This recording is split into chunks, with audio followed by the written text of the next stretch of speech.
Hi, this is Charles Nieves, VP of Marketing for GameDay Vodka, and I'm going one-on-one with ADC Partners.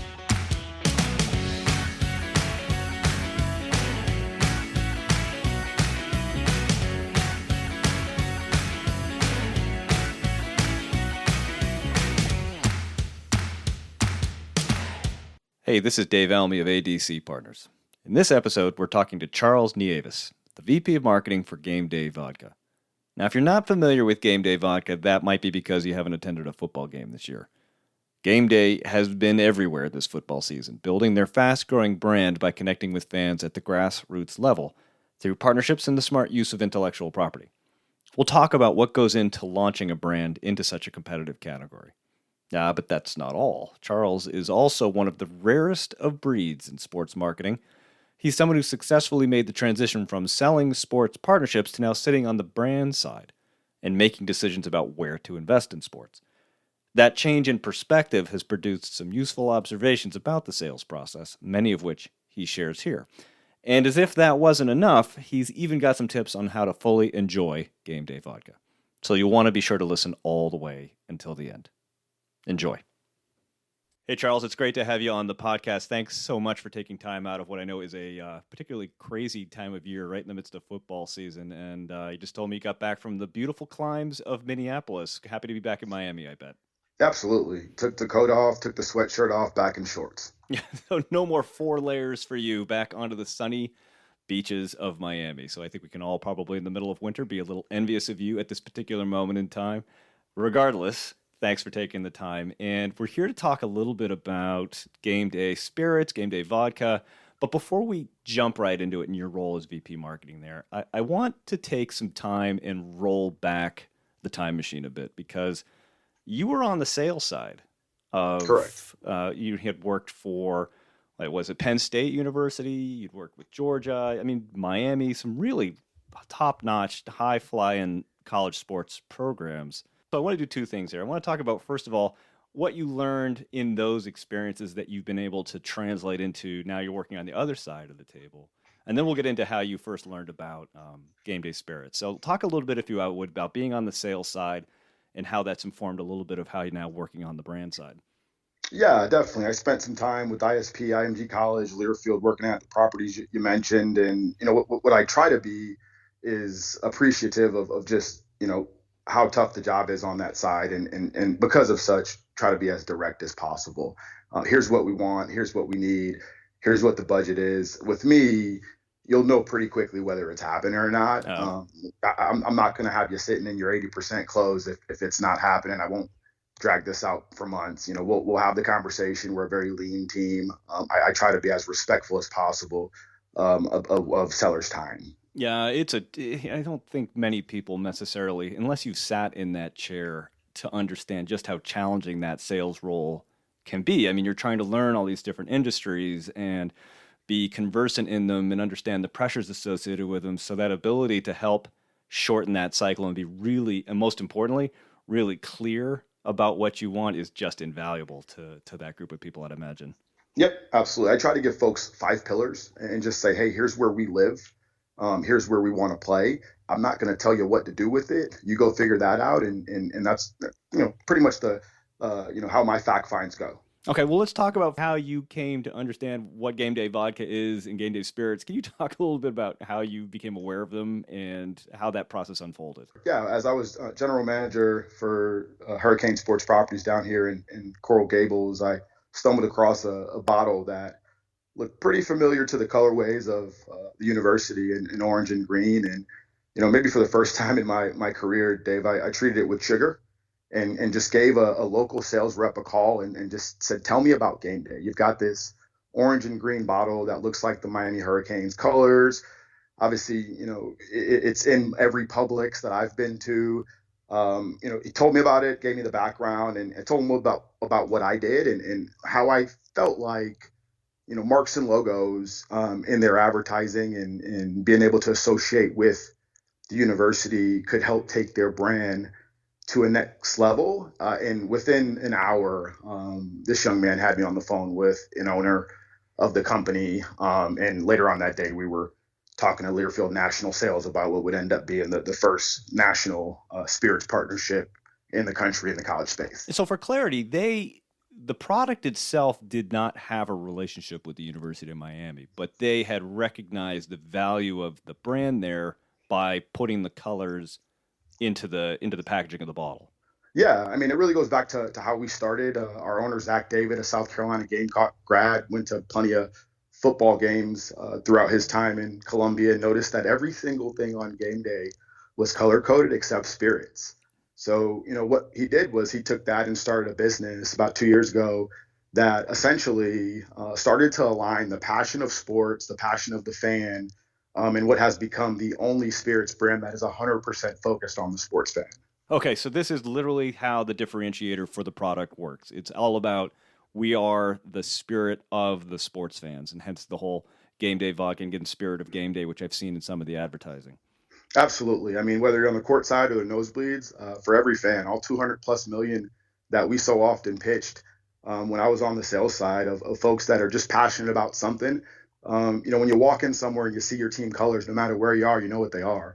And that's what we wanted to do in spirit stores and in restaurants and bars across the country. Now, this is, I mean, no big surprise, right? I mean, the spirit segment is, I guess, to understate it a little bit, is really crowded. I mean, there is a ton of competition, and they spend big on marketing. A lot of them do have other sponsorships with sports teams and things like that as that category is opened up. Can you talk a little bit about being a relatively new brand in that category and how you compete with some of the more established players? Definitely, and I think the thing is we don't try to compete. We just try to Okay. be as disruptive as possible.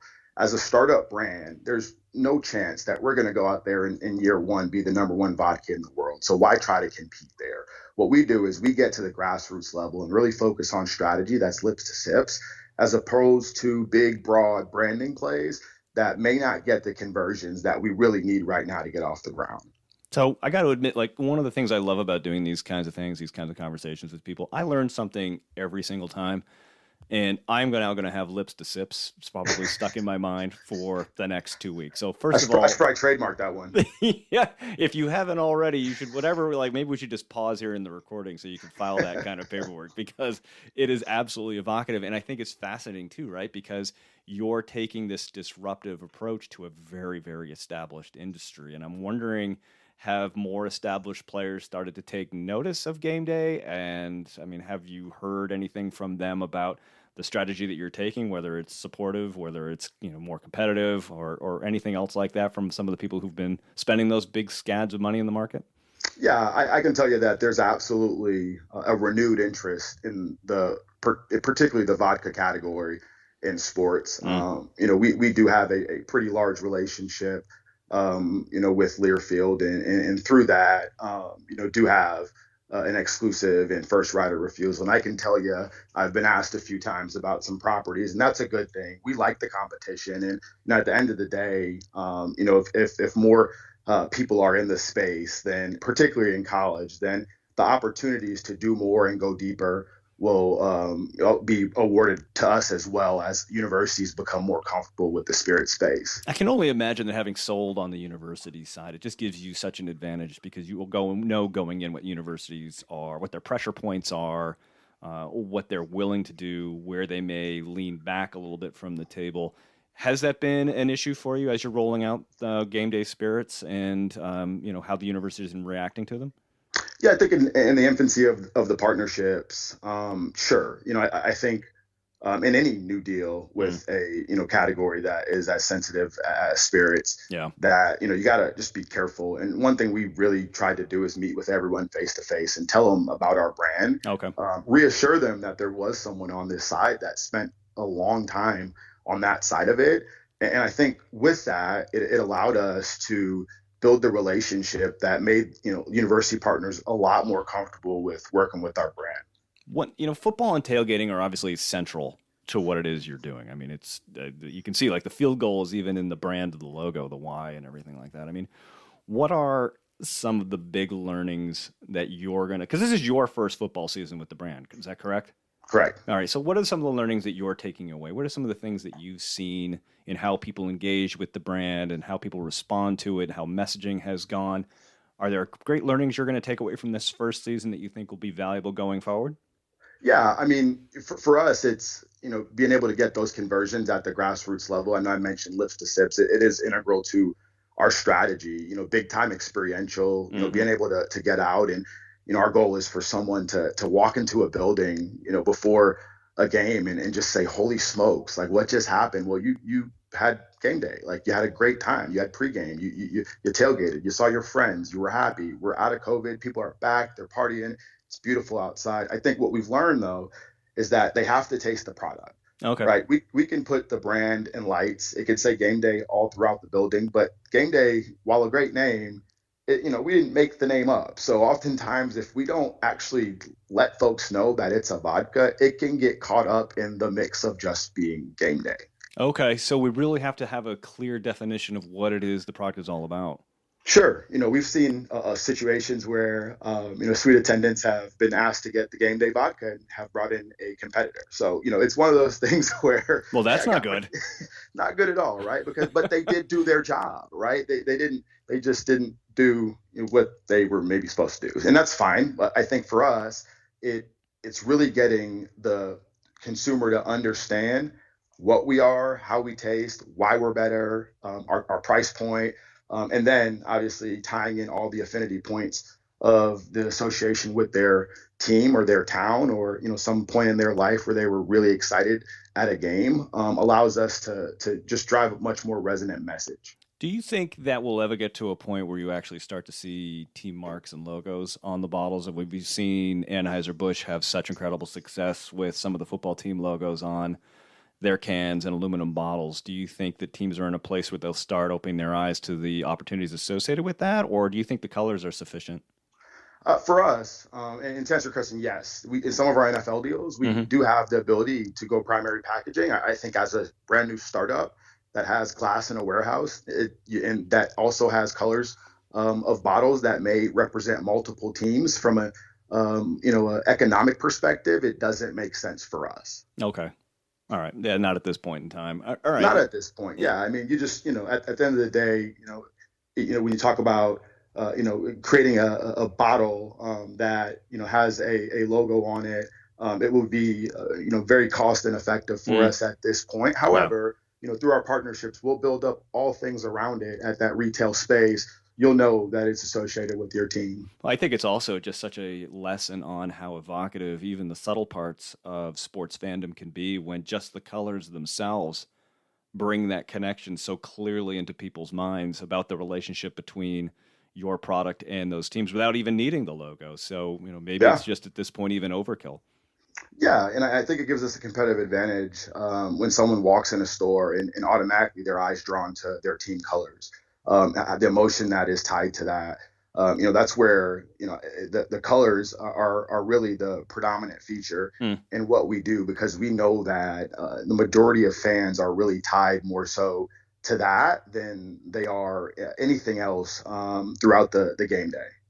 So we've established that football is really central to this, and the idea of tailgating and team colors, and it's the Y on the bottle looks like a field goal and things like that. So football is clearly the central theme associated with the brand and what you're trying to establish and the fans you're trying to connect with. Is there a place for other sports for game day vodka? I mean, is this a tradition that we can reach out to in basketball and baseball? Is that a future direction? I mean, while we have our goalpost logo and our really tent polling, if you will, in Hmm. football throughout the fall, we are a 12-month brand. We will roll into March Madness. We will roll into golf. Ongoing conversations right now about how we build partnerships into other pro sports and other leagues that allow us to go beyond football. Okay, so that's definitely on the radar, I suppose. But tailgating is such a football centric kind of thing. It's going to be interesting to see how the receptivity of that is to that. But I guess another point of that is, just because you're at a baseball game doesn't mean you're not a football fan. So the resonance may still be there. Correct. And the colors are still there, right? So, I think, that's really, chief to it all. And what we are is we're experience. It doesn't have to be a tailgate. I can create experience inside any venue that opens its doors to us. And what we can do is do something that hadn't been done before. And when you do that as a brand and you're disruptive, it doesn't have to be on venue. It could be at a restaurant, right? Watch parties, things like that. We just want to be where the fan is. So, fans are, like you mentioned, baseball, but there could also be football. They could be soccer. There's a lot of sports out there. So for us, it's to get all the fans, not just the football fans. Okay, so lead with the football and then collect the other fans as you go. Absolutely. Natural because the goalpost. But, every day is game day, even when it's not football season.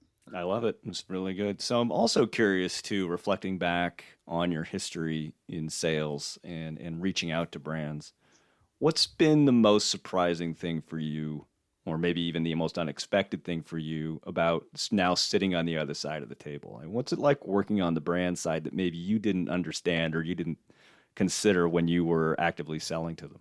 I think for me, what's been the most unexpected is just the amount of outreach I receive from sellers. And I respect it because I did it, but I was one reaching out to many, and now many reach out to me. So You are caught in the eye of the hurricane. I am. And when I first started, I try to take every single call. I Yeah. try to answer every single email. And if I'm not responding, it's not because I don't love you. It's not because, I don't want to answer it. It's just because I'm evaluating a lot of other asks Yeah, as it's well. purely volume. Absolutely. It's just volume. I'll get to it. And at the end of the day, it's being able for me to filter, what conversations I need to move forward and what conversations I need to move on from. And then is that I mean, how's that responsibility how do you make that clear to the folks who are selling to you, right? How do they understand how they can stand out to you if you're getting deluged by proposals and you're trying to evaluate? Man, I get in 30 of these things a day. I Sure. can maybe respond to three. Sure. What I mean, reflect back on your time in both sales and now on brand. How do they stand out? What can they do? Yeah. I mean, I think you have to shorten the sales process and really the consideration process by knowing who you're talking to, knowing who the brand is. I mean, there's so much out there, so many resources that you can do a lot of the battle before the call. And Mm, and I think oftentimes when I get on with folks and they're really truly doing a fact find and you can tell that they have no idea about the brand. That's probably the thing that turns me off the quickest and what won't get the deal done because there's just too much out there for you. You should be able to come to me, tell me about the brand and learn more about it and then put something together that may make sense, right? yeah, And people as a disqualify themselves pretty quickly, don't they? Absolutely. I mean, it's just the questions you ask could be the your biggest enemy sometimes if you're not prepared. I think I've done that a couple times. Sometimes called my own biggest enemy, trying to do You and me that both, brother. right. I mean, we've both been there. I mean, so it's kind of a natural segue into the next question, right? Which like so.